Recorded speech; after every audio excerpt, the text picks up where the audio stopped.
Speaking with Jeff Vidler of Signal Hill Insights. Jeff, you do a lot of work researching branded podcasts and their effects for brands. Yes, that's really, we do a lot of work in podcasts, landscape studies and things like that. Brand lift work, not just for branded podcasts, but for advertise or ads as well. But I think really our particular area of specialty or core competency, if you like, is in the area of branded podcasts. We've been fortunate enough over the last 6 or 7 years to work with some of the best in class branded podcasts for brands like Ford, Google, American Express, Schwab, OnStar, McAfee, Facebook, US Bank, a bunch of them. We've done probably more than any other research company in that area. So it's been a really interesting road and look forward to sharing some of those results with you today. Yes. And there aren't too many people that I could ask these questions of.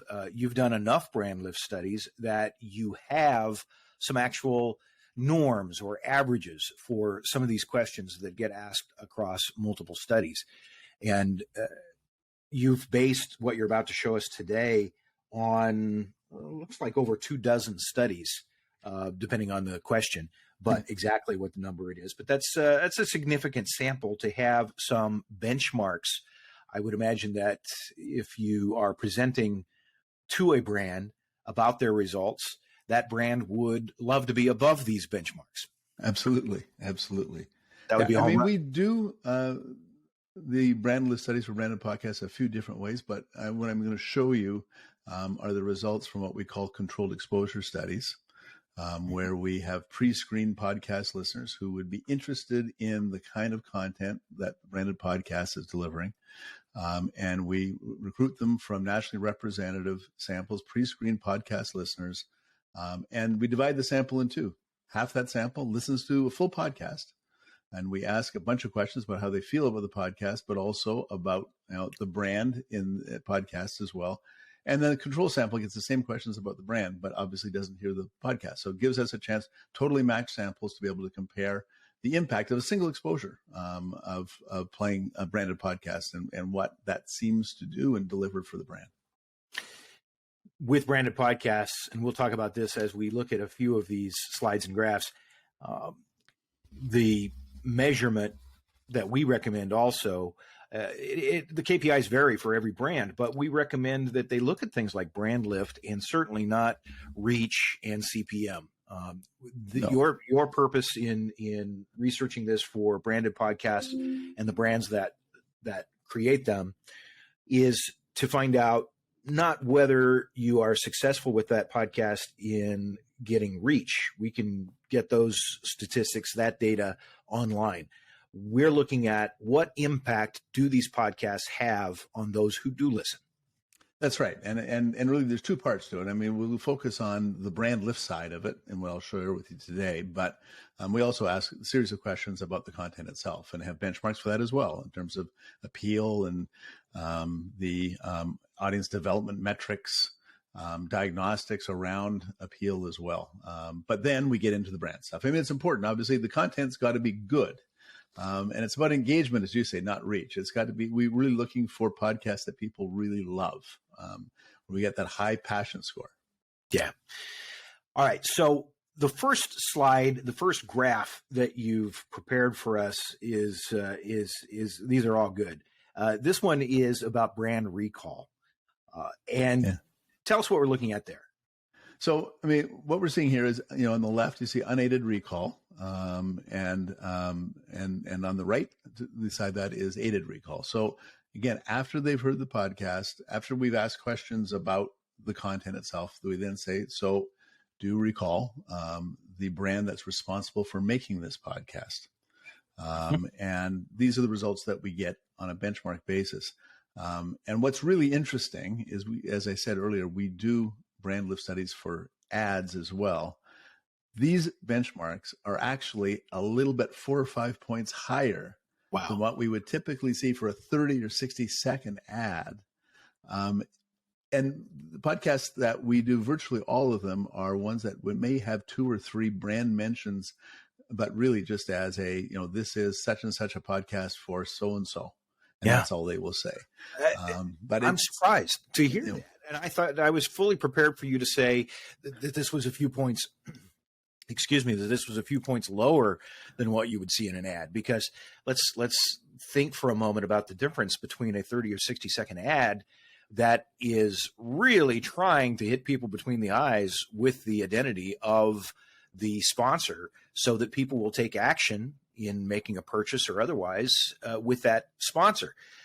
A branded podcast, most of these podcasts that you are researching have what you're referring to on this slide as a light brand touch. They don't come right out, hit people over the head like that with who is sponsoring the podcast, because these are not intended to be commercials that would turn people off. Right. I mean, what it is, and I've heard you say it as well, David, that it's about being the content, not the interruption. Yeah. It is trademark. And I think that's the difference. I think, when people are listening to, doing the same kind of study, and they hear a podcast with ads in it, they kind of shut off for those ads. But if they're engaged with the content, they kind of want to know, it's interesting to them to know what the connection is to the brand. And typically it's a well-chosen topic or a brand that kind of connects to the brand. There's some sort of connective tissue to it as well that kind of makes sense to people as well as to why that brand might bring that kind of content to them. This slide is my favorite in your deck here. Probably not surprising to you. Branded podcast delivering a halo effect, brand favorability question. Tell us what we're looking at here. I mean, this is about the sense of a gift that valuable content can bring to a podcast listener. Again, this is not an advertorial. This is content that the listener loves, and this connects very closely to the appeal scores we get. If the appeal is high, typically, if the appeal is high and the brand touch is light, you usually get this kind of remarkable result. I mean, nearly 6 in 10 listeners will say, yes, I feel either somewhat or much more positive towards the brand, knowing that they made this podcast available. And if we think about playing an ad, 30 or 60-second ad for people, and then asking, knowing that such and such a brand is responsible for making this ad, how does that affect how you feel about the brand that made this ad? Unless it's highly entertaining or highly informative or Super Bowl ad kind of quality that is trying to show really entrenched and valuable brand values, I can't imagine 6 in 10 watching or listening to an ad and saying it made them feel more favorably about a brand. Even if it did, by the way, they wouldn't admit it. I mean, if the podcast is good, if it's entertaining, if it's interesting, then they get a whole podcast for it, not just a 30 or 60-second ad. So it's actually, when you think of it in that context, it's not that surprising. I guess that's right. Yeah, it is a gift, as you say.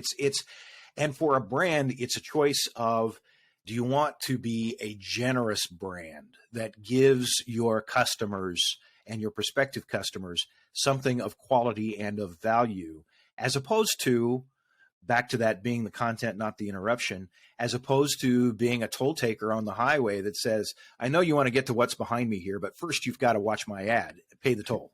Yeah, no, it's great. I mean, one of the things that and we'll get to it in a second, but we do ask about brand perceptions. So, some of the brand perceptions that we'll be asked to measure are things around trust or honesty. And we'll also see lift on that when we're actually comparing control to exposed, from people just feeling like this is something, again, seen as a gift and something that's being given to them and valuable in its own right. And that, delivers more favorability to the brand. So let's look at that. Let's look at the brand lift.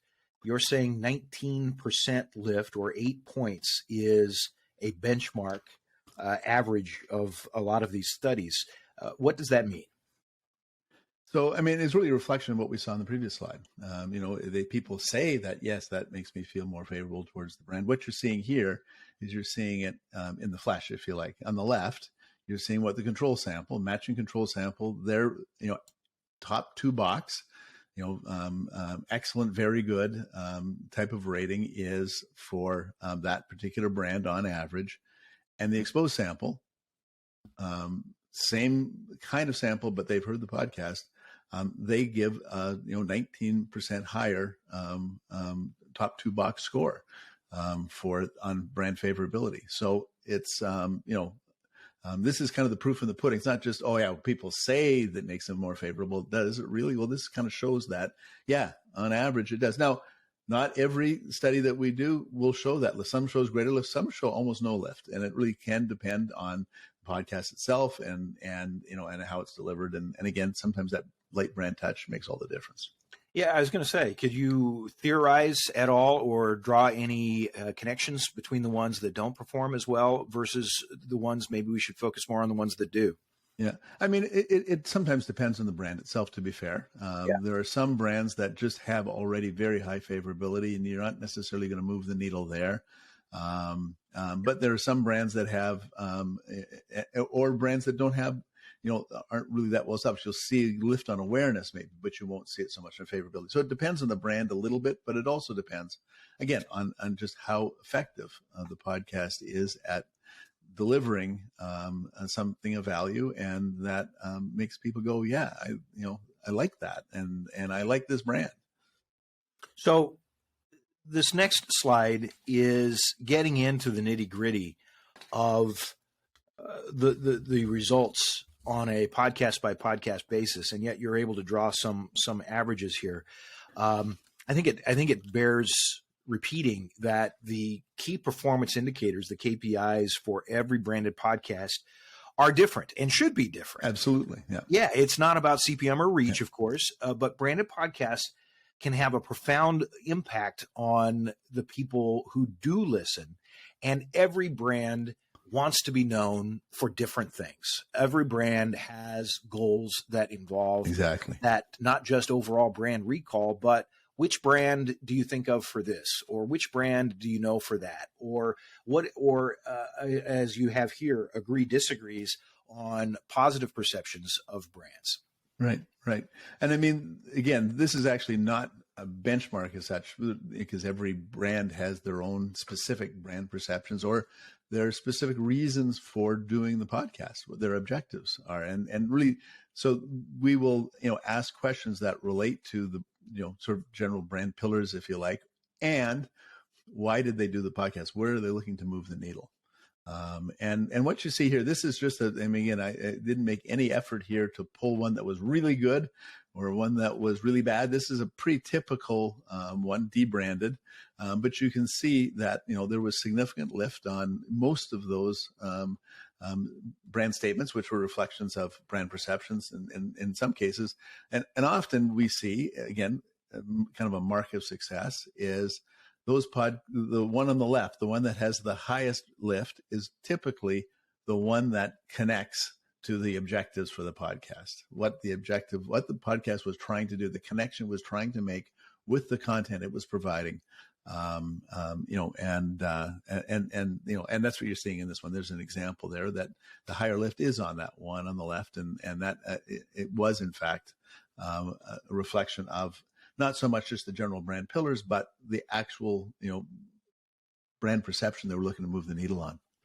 Again, comparing to 30 and 60-second ads, which I don't mean to be critical of. They have reach, they can have frequency, they serve a definite purpose. I don't think that advertising is going to get away from 30 and 60-second ads, nor should it.